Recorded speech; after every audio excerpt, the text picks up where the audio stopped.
This particular unit right here is the original. This is the one Hal invented almost 40 years ago. It's called our Type 1A Model 17 300-pound rated ladder.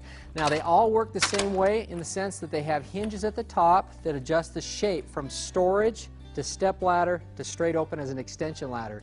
And they also have lock tabs on the side to adjust in 1-foot increments up and down. Let's show you how that works real easily. Put your palms right on these palm buttons, that's why they're called that. Wrap your fingers around and just squeeze those in. You'll notice they stay open. They stay open until I open the ladder, until it gets to the step ladder, and then they pop straight in. It's fully locked in the step ladder position. Now at this point, I'm going to set this like this. I'm going to pull these lock tabs out on the side. I drop them just below the hole. That way I can pop them right back in very simply. Now from this point, I'm going to grab this palm button that's closest to me with my left hand, and I'm just going to tip it to the side. Now notice what happens with the outer. It slowly goes down.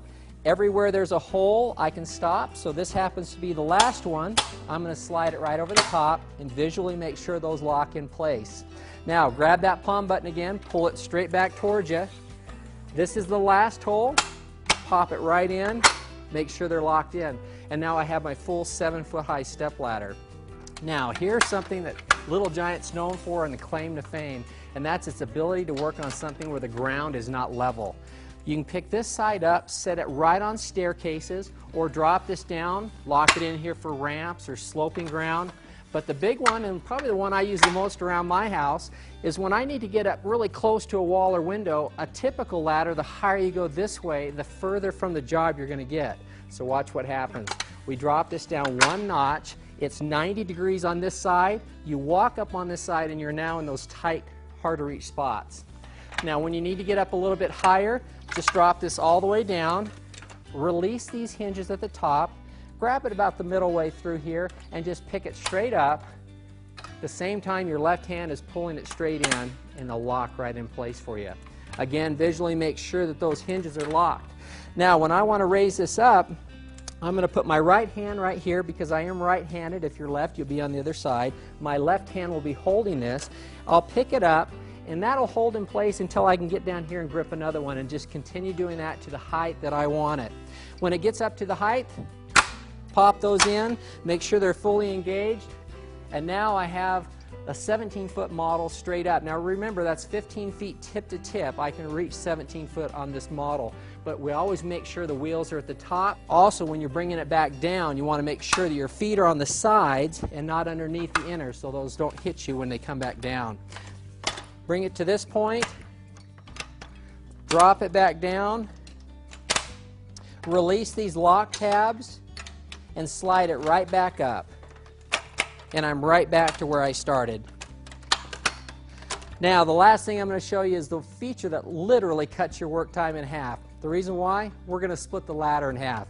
The inside section, we have the lock tabs released, push in the palm buttons, and take the inside hand over hand until it's all the way out. It has its own rubber feet, locks in place. It's a 4-foot high trestle. Now I'm going to show you this side view. Turn this around. Lock this into place to the one closest to me, and then what you want to do is grab this back brace, and as you pick this brace up first, it aligns the tops so they match up perfectly, and then you adjust that to your trestles. Now remember, you can use one of our telescopic planks or a good 2x12. 1 foot, 2, and 3 is the highest you can go on the Little Giants. The 4-foot, you can put a plank across as a workbench, but we don't recommend you stand at that height. Now, here's the challenge. This has a hinge at the top that keeps it from spreading or closing on you. This one doesn't. So as you go to move these from place to place, you have to worry about these legs coming together. So Little Giant made an accessory 35 years ago called the work platform. It has these fork ears that go right in between here, fold straight down. So now when I go to move this trestle, I don't have to worry about it coming apart. Now when you get ready to put this back together, let me show you 2 ways. One, if you're used to working with Little Giants, and one if you're not. First way is I take this back together, slide it right down the middle, and let that go all the way down. Now let me show you the easiest way to do it. When this is set apart like this, I'll take one of these sections. You can lean it against a wall. I'll lean it against myself on this. Tip the ladder on its side, and then just slide it right up that way. Do the exact same thing on this side. Slide that right on up. Lock these back in place, and we're right back to where we started. Now, I did show you the work platform, and it is considered the best accessory ever made for a ladder, and I'm going to show you why.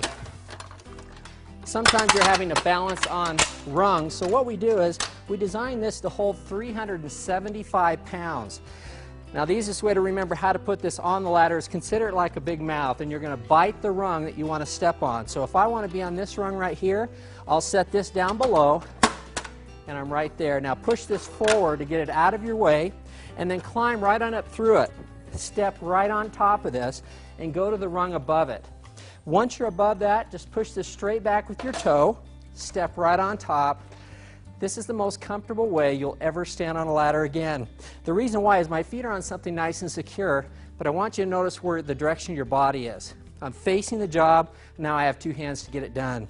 When you're done, climb back up here, push this back in with your toe, and use it as a step to walk straight down through. This will fit on top, but remember, it's only designed for paint, tools, and equipment up on top. The highest you can use this on any of our ladders is 3 rungs down, so you'd be right here at the 3rd rung from the top. Now, where do you put that when you're all finished? Well, it's been designed to fit right inside the ladder itself. And the way we do that is we grab it by the handle here, and this tiny little lip will fit on the 2nd rung on the bottom. Put it in there like this, close it on up, it locks right in place, and that's how you'll store and transport. This is probably the easiest you'll ever carry a 17-foot ladder inside of a house. Now remember, we make this in a Type 1A, which this model is. It's a 300-pound rated ladder. We make it in a 1AA, which is 375 pounds, and we also make it in a Type 1, 250 pounds. We're really proud of our little giants, and we hope you enjoy working with them. In the final section of this presentation, we're going to take a look at some do's and don'ts of ladder safety. Let's assume you've chosen the right ladder, adjusted the height or configuration if necessary, inspected it for any mechanical problems, and now you're ready to get to work. Check for overhead clearance and ensure there are no live electrical wires. Wear shoes with clean, non-skid soles. Set the ladder on a firm, level surface so it won't shift or sway. Never place it on slippery surfaces. On soft ground, use a board at least 6 inches wide under the legs to keep them from sinking.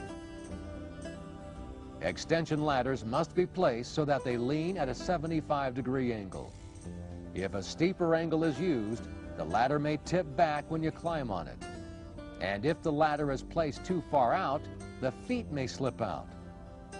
An easy way to determine the right slope is to use a 4-to-1 ratio between the length of the ladder and the setback of the base. For example, a 12-foot ladder must be set back 3 feet to be safe. Both rails of an extension ladder must be fully supported with at least 18 inches of extra space on either side. Extension ladders have a front side and back side and should never be climbed from the back side. Keep your body centered on the ladder while working and leave one hand on the ladder whenever possible.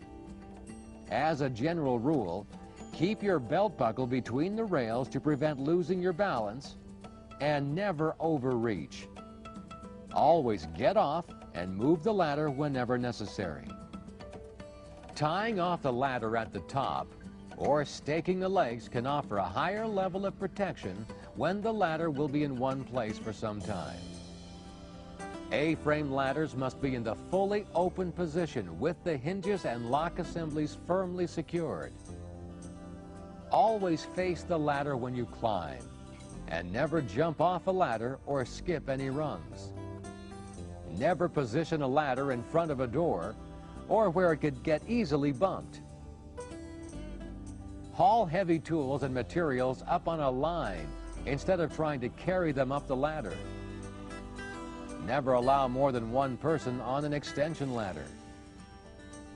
2 people may climb on opposite sides of a little giant A-frame ladder as long as the weight capacity is not exceeded.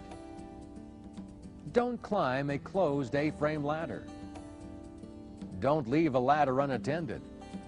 And finally, always use common sense when working with ladders. False security can lead to carelessness, which can cause serious injuries. It's important to keep in mind that the person ultimately responsible for your safety is you. Even the safest ladder can be dangerous when proper precautions aren't taken in its use.